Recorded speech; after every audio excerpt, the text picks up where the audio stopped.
आप देख रहे हैं भारत पॉडकास्ट चैनल।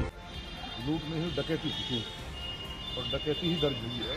लूट होती है कि किसी के साथ रोड चलते हुए हो जाए, घर में जा कर के, और जो वहाँ दंपत्ति थे उनको बंधक बना करके ज़बरदस्ती लूट लेना हथियारों के बल पे, चाकू की नोक पे, और वो तो अगर कुंडी लगा के अंदर ले जाते तो उनकी हत्या हो जाती।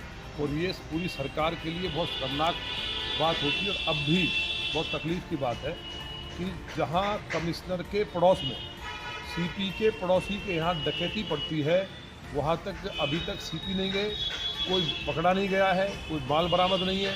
तो नेम्ड होने के बावजूद जो कि एक नौकर उसमें इन्वॉल्व है, तो ये सारी चीज़ें कहीं ना कहीं जो माननीय योगी जी का जो इकबाल है पूरे देश में और दुनिया में, तो उत्तर प्रदेश की जनता ये भरोसा करती है। यहाँ से सबसे ज़्यादा राजस्व जाता है क्योंकि लोग यहाँ रहते हैं। ये पॉस्ट कॉलोनी है हमारी, क्योंकि बराबर में डीएम का घर है, इधर सीपी का घर है।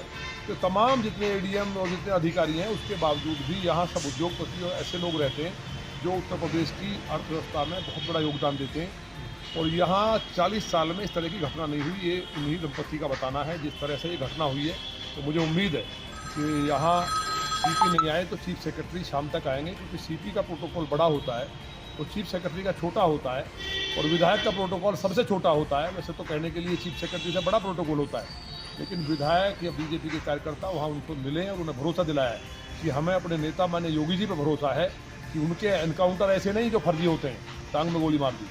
ऐसे एनकाउंटर होने चाहिए कि यहाँ दहल जाएँ और अपराधियों की हैसियत ना हो। जिस तरह से माननीय योगी जी का इकबाल है, उसको बुलंद करने के लिए अब एनकाउंटर जरूरी है और वो माल बरामद हो। और नहीं होता है तो हम माननीय मुख्यमंत्री जी से मिलेंगे और उन्हें बताएंगे कि यहाँ गोकसी से लेकर के खुलेआम पुलिस पैसे लेकर लूट करना, चैन छिनैती, लड़कियों ने निकलना बंद कर दिया। अब डकैती, दिन दहाड़े डकैती पड़ना, जैसे ही शाम हुई है डकैती डाल दी गई घर में, और वो भी ऐसी जगह जहाँ सीपी का घर है। तो ये बहुत दुखद और तकलीफ देने वाला है। और मुझे उम्मीद है कि माननीय मुख्यमंत्री जी, चीफ सेक्रेटरी उत्तर प्रदेश अगर उनकी बात को सुनते होंगे तो निश्चित तौर पर यहाँ भेजेंगे। अच्छा सर, आप व्यापारी के घर भी गए? हमने कहा है उनसे कि माननीय मुख्यमंत्री जी तक आपकी बात को हम पहुँचाएंगे। कोई व्यापारी अपने आप को अनसेफ न समझे।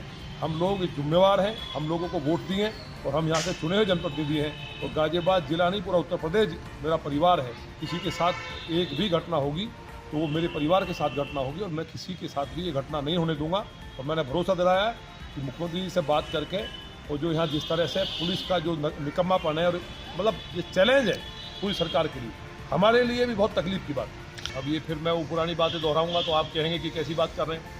मतलब डकैती कमिश्नर के पड़ोसी के यहाँ होना, आप बताइए, रंगे हाथ पुलिस वाले रिश्वत लेते पकड़े जाते हैं, तो पुलिस लूट कर रही है, थाने चौकी चले जाओ, लोग डरने लगे। महिलाओं ने निकलना बंद कर दिया इंदिरापुरम में। कानून व्यवस्था ये है, गाय कट रही है एलाना फैक्ट्री में। ये उन्होंने पकड़ा, गो तस्करों ने बताया कि प्रतिदिन 50,000 गाय कट रही है उत्तर प्रदेश में। पुनः दोहरा रहा हूँ, कट करके उत्तर प्रदेश जो देवभूमि है, जहाँ भगवान श्री कृष्ण जी ने जन्म लिया हो, जहाँ भगवान राम ने जन्म लिया हो, भगवान परशुराम जी ने जन्म लिया हो, माँ राधा ने, वहाँ उस भूमि पे जो गायों के लिए गोकुल है, वहाँ 50,000 गाय कटती है। इससे बड़ी बात क्या है?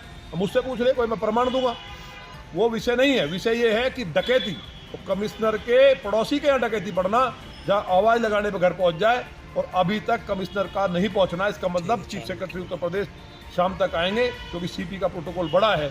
हम विधायक हैं, कहने के लिए तो हम चीफ सेक्रेटरी से बड़ा प्रोटोकॉल रखते हैं। तो माननीय मुख्यमंत्री जी से हम बात करेंगे मिल करके। किसी कीमत पर किसी को डरने की जरूरत नहीं है।